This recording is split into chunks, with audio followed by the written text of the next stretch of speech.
Hey, what's going on, everyone? This is Peter Jennings, and I go by CSURAM88 across the daily fantasy industry. And excited to be back again here at Fantasy Labs doing another model preview. This week, I chose to preview the quarterback position, which I think is very interesting with a lot of choices. Last week, I was on the right guys in the beginning of the week, and then at the end of the week, talked myself into some Jay Cutler exposures. So, hoping not to make that same stupid mistake. I think that there are quite a few options here that do make sense, and it's a great week for tournaments because we have so many guys in play at the quarterback position that make sense. So let's take a look at the model that I made, and it's a pretty basic one, but I think it spits out results that I'm fine with, and certainly has the meat of a model that is predictive and makes sense. So I have Vegas scored 15 points. This is something I always have, basically trying to highlight guys who are in positions where they're expected to score a lot of points. And the best way to see who's projected to score a lot of points is looking at the totals. You can actually look at those totals here on Fantasy Labs through our Vegas dashboard if you just come here and go to NFL in Vegas and open that up. Opponent rating at 20. And this is something I really like. It's basically a percentile rank for how well a defense has defended a particular position in the past. We're looking at the plus minus that they have allowed, which is a proprietary stat here at Fantasy Labs. So really happy with that. And it's something that I think is getting more and more predictive as the season goes on. And we certainly know which matchups we're looking to target. You can see here some of the quarterbacks rating highly have really good matchups. Projected plus minus at 25 points. This is always in there. This takes a look at basically their expectation relative to their salary and really helps define which guys are good plays based on a points per dollar basis and our rating system here at Fantasy Labs. Projected ceiling here at 5 points. I like having that. You can go with consistency and floor if you're doing a cash game model, if you're looking at tournaments. Things like projected ceiling and upside are really nice.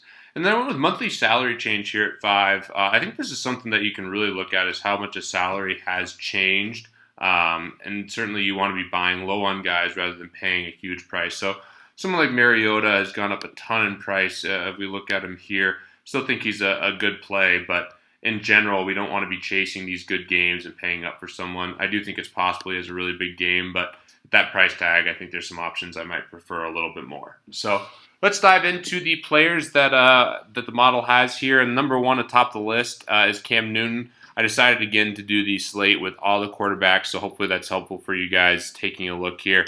I do think Cam Newton is a viable play. If you're playing Thursday contests, I think he's definitely in consideration.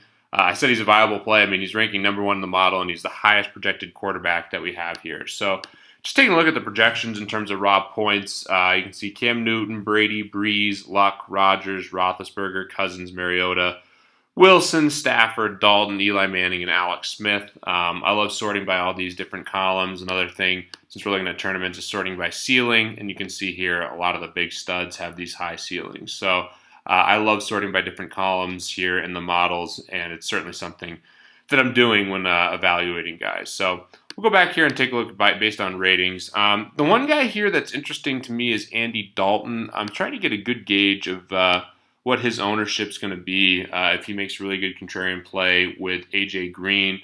Hasn't really been doing it lately and hasn't had a great season. If you look back to last year, he was putting up big games. This year, his highest fantasy production has been, I think, 22.3. I guess it's 23.3 here. But basically, all these games are really, really similar.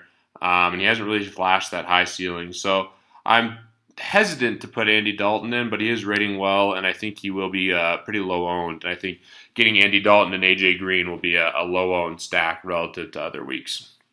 Russell Wilson's the third rated quarterback, and I loved what I saw from him last week. I think that he makes a ton of sense here in this spot. I do think Philadelphia has a good defense, but they're weaker in the secondary. And we saw Russell Wilson at the end of last year just absolutely turn it on and become the best real-life and fantasy quarterback down the stretch. The mobility looks to be back, which is a huge thing for him with his upside. And I really liked what I saw from him, obviously, in that Patriots game. So at only 6,100, I think he's a really viable option and certainly someone that I'm going to be throwing in a lot of tournaments and will have exposure to. Alex Smith is the next guy. This is someone I'm just not buying that much. Look, we've talked about him a lot, but if you just look at his performance, he's just not putting up big games. Outside of that game against the Chargers, he just hasn't done it. So this is something where if I was making a bunch of teams, I would probably not include Alex Smith. Maybe I'd have a couple shares if you really think that he's potential to reach a ceiling here against Tampa Bay. We have him projected between 0 and 1%. Again, something pretty cool here. And one thing I should reference is all this stuff will change. I'm recording this here on Wednesday morning. But the ownership and the projections, this stuff is constantly being worked on. But one thing I like to do is see the projected ownership. And it makes sense to me that the guys at the top are here. And if you look for the guys 0 to 1, it's pretty much all garbage guys. It's hard to invest in a lot of these, but Alex Smith might make sense. I just have a hard time putting him in a tournament team because he's lacked upside so far this year. All right, so the next guy is Kirk Cousins, and this is probably my favorite quarterback on the week. I'm going to be pretty heavily invested in Kirk Cousins. I think that he makes a ton of sense in this spot. You can see we have him projected to be one of the top-owned quarterbacks. 5,800 going against Green Bay. I mean, Adam Levitan here at FantasyLabs has projected him to be, the leading passer on the season, and it could come to fruition here. And this is a spot where I expect him to get, a lot of opportunity. We saw what just happened with Mariota and the Tennessee offense against this Green Bay defense. And Cousins, he puts up a bunch of attempts in certain spots. Look at this game against the Bengals: 56 attempts, 458 yards, 2 touchdowns. He threw for 300 yards, over 300 yards a game before against the Lions. When this guy gets opportunity, he puts up numbers, and he's at home here. I really like this spot for Kirk Cousins, and I actually would project him up a little bit more. So one thing you can do that I like doing, let's say we're really high on Kirk Cousins. Let's bump him up to 25. And you can see we bump him up to 25, all of a sudden his rating is going to go up to 80.25. So if you mess around with that, you can basically influence the ratings, and you can always edit any of these things. So I think that's really cool to do, and I'm expecting a big game from Kirk Cousins. And I do like that. I remember last year doing a lot of content. I was doing some stuff at ESPN and obviously FantasyLabs, and do you like that was the big saying, and I like that this week with Kirk Cousins. Andrew Luck is the next rated quarterback here. I love him this week. I think he's going to be my favorite GPP option. We currently have him projected to be the highest owned quarterback. I think he'll be pretty chalky with stacks including Moncrief and T.Y. Hilton. But this matchup against Tennessee at home is too good, and I will definitely be targeting Andrew Luck in that passing game across all my tournament lineups. Blake Bortles is the next guy, and man, this guy sucks. I really don't know what to do with him. He's racking up so many fantasy points in garbage time. This is a good spot for him in terms of the matchup against Detroit, in Detroit, so perfect, obviously, conditions inside.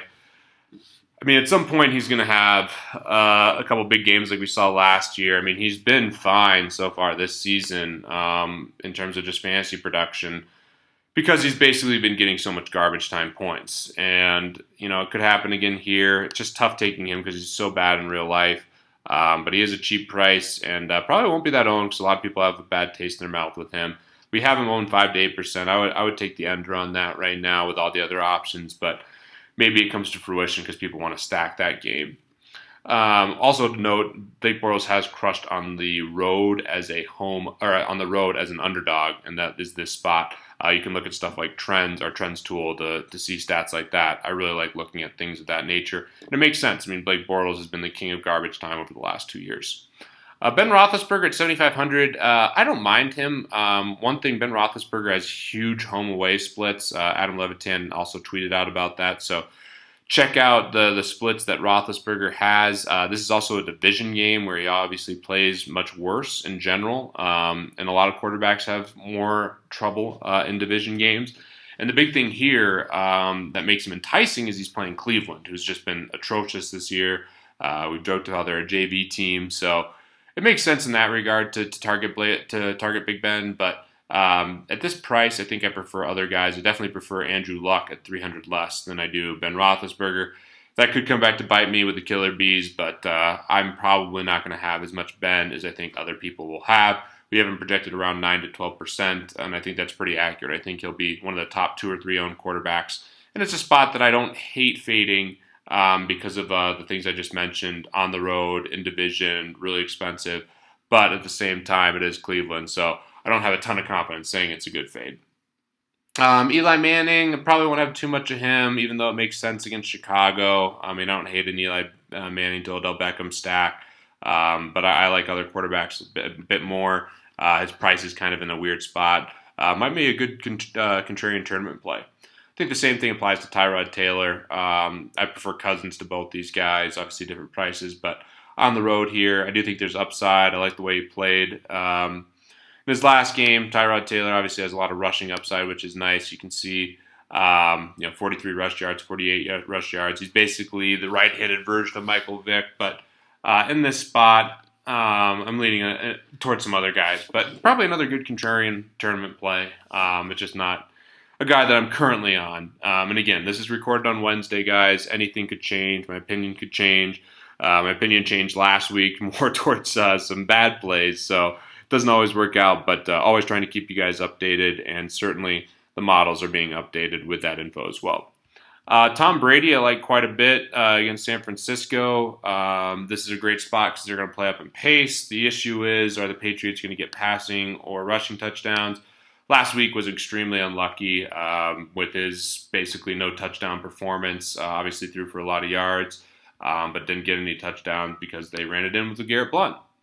And then Drew Brees. This is a guy I really like for tournaments on Thursday. I wish this game was on Sunday because I would take a ton of Drew Brees in the main slate in tournaments. He will be heavily owned probably in the Thursday contest because people want exposure to the game, but I think he makes a lot of sense as a tournament play. I mean, look at this guy's game log. He's been fantastic, throwing for over 300 yards almost every game this year. Obviously, he's dudded a couple times, but I think it's a great spot for him. And Carolina's pass defense has been so bad. I think the Saints will struggle to run, which will mean Drew Brees has to throw a ton. So I like this spot for him. And I think a lot of people will be paying up for Cam, who I definitely think is a better overall play. But game theory-wise, I think Drew Brees makes a lot of sense. Then Marcus Mariota, talked about him before. He's a great play this week. I like him quite a bit. But the price tag has come up so much that he's in the same range as guys I like more that are cheaper, and I think there's a lot of other options here. Matthew Stafford, another guy that I think is interesting against Jacksonville. Probably won't be as heavily owned as other guys potentially are. We do have him at 9 to 12%, but I think it's possible he will be lower owned than people think. So I think that Marcus Mariota will probably be a little higher owned than we have here, the 2 to 4%, and I think Stafford will probably be a little less owned than what we have here. Just my gut at this point, but both are really good plays and really interesting. The rest of these guys here are just kind of marginal plays. If I were to point out one guy who I think could potentially have a good game, maybe it's Dak Prescott, but the matchup's pretty bad. Derek Carr on Monday night, I also don't mind as well, playing in Mexico City. But I prefer the other guys I talked about more. So hope this was helpful for you guys. As always, again, I go by CSURAM88 across the daily fantasy industry. I also do content for DraftKings with the DFS Edge Pod. These are just my opinions, but I hope they're helpful for you guys. And certainly good luck this weekend. And as always, looking to see more Fantasy Lab subscribers at the top of the leaderboard.